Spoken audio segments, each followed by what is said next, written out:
আমি এখন এমন একটা জায়গায় দাঁড়িয়ে আছি, আপনারা দেখুন আমার পেছনে কত সুন্দর একটা কাজ চলছে। এটা কিন্তু একটা নদী। হ্যাঁ, আমি এখন একটা নদীর উপরে দাঁড়িয়ে আছি। এই পাশের ভিডিওটা একটু দেখাও। এই পাশে আমার এই যে এই পাশে একটু ক্যামেরাটা দেখেন। এই যে এটা কিন্তু একটা নদী। এই নদীটা আর মাঝখান দিয়ে আগে কি করছে, আপনার মাঝখান দিয়ে মাটি ভেকু দিয়ে মাটি কেটে কিন্তু এই মাঝখান দিয়ে একটা বাঁধ দিয়ে দিয়েছে। তার কেননা এই পাশের পানি যেন এই পাশে না আসতে পারে। তারপরে কি করছে দেখেন, এখানে কনস্ট্রাকশনের কাজ চলছে। এটা আমার মনে হয় চুয়াডাঙ্গা জেলার ভিতরে এই প্রথম একটা মানে বাঁধ তৈরি করছে নদীর উপরে আর কি। এটা পানি আর কি যাওয়ার বাঁধ আর কি।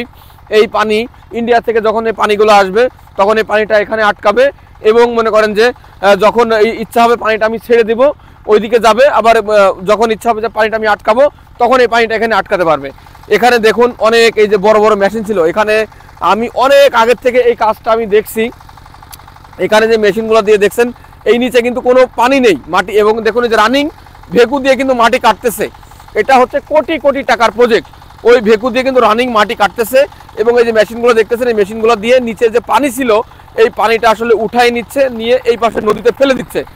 আর এখানের যে পরিবেশটা দেখুন কত সুন্দর একটা কাজের পরিবেশ তৈরি করা হয়েছে।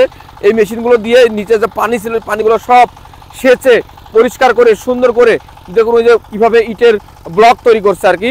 সিমেন্ট দিয়ে খোয়া দিয়ে বালু আর সিমেন্ট দিয়ে এটা একটা ব্লক তৈরি করে সুন্দর করে ব্লকগুলো এখানে সেটিং করছে। যে একটা বড় ভাই সুন্দর করে যে ব্লকের উপর দিয়ে হেঁটে চলে আসছে সুন্দর করে। তো এই হচ্ছে যে আমাদের এই ডিজাইন। আমাদের এই ডিজাইনটা হচ্ছে আমি এখানে দেখতে পাচ্ছি খুবই সুন্দর একটা ডিজাইন। পানির যাওয়া আসার যে একটা বাঁধ, এই বাঁধটা এখানে তৈরি করছে। কোটি কোটি টাকার প্রজেক্ট তৈরি হচ্ছে, মানে এটা হচ্ছে একটা কোটি কোটি টাকার প্রজেক্ট। এটা অনেকদিন যাবত এখানে তৈরি হচ্ছে, না হলেও আজকে আমি 2 বছর ধরে দেখছি এই জিনিসটা এখানে তৈরি হচ্ছে। এখনও মোটামুটি 1-2 বছর লাগবে আপনার এই জিনিসটা শেষ করার জন্য। তো এখানে কিন্তু আগে প্রায় 20 থেকে 25টা মেশিন ছিল এরকম টাইপের।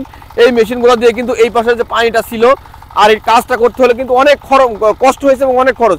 এইদিকে একটা বাঁধ দেওয়া লাগছে, তারপরে ওই যে হাতে যে কনস্ট্রাকশন কাজ চলছে এই কনস্ট্রাকশনের পরে আর একটা বাঁধ দিতে হয়েছে।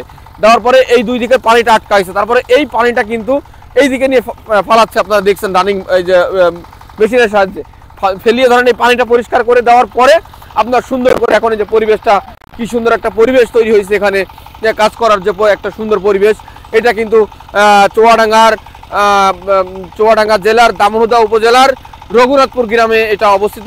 রঘুনাথপুর গ্রামে এই কনস্ট্রাকশনের কাজটা চলছে, এই ব্রিজের কাজটা চলছে। তো আমার কাছে তো এটা হচ্ছে যে আপনারা জানেন এটা হচ্ছে যে চুয়াডাঙ্গা জেলার দামোহদা উপজেলার রঘুনাথপুর গ্রামে এটা এই বিল্ডিংয়ের কাজটা চলছে। তো আপনাদেরকে দেখালাম মোটামুটি পর্যায়ে। এই যে নিচের যে দৃশ্যটা আপনারা দেখুন অলরেডি কিন্তু সলিং পেয়েছে, এখনও অনেক সলিং দেওয়া বাকি আছে, ব্লক দেওয়া বাকি আছে।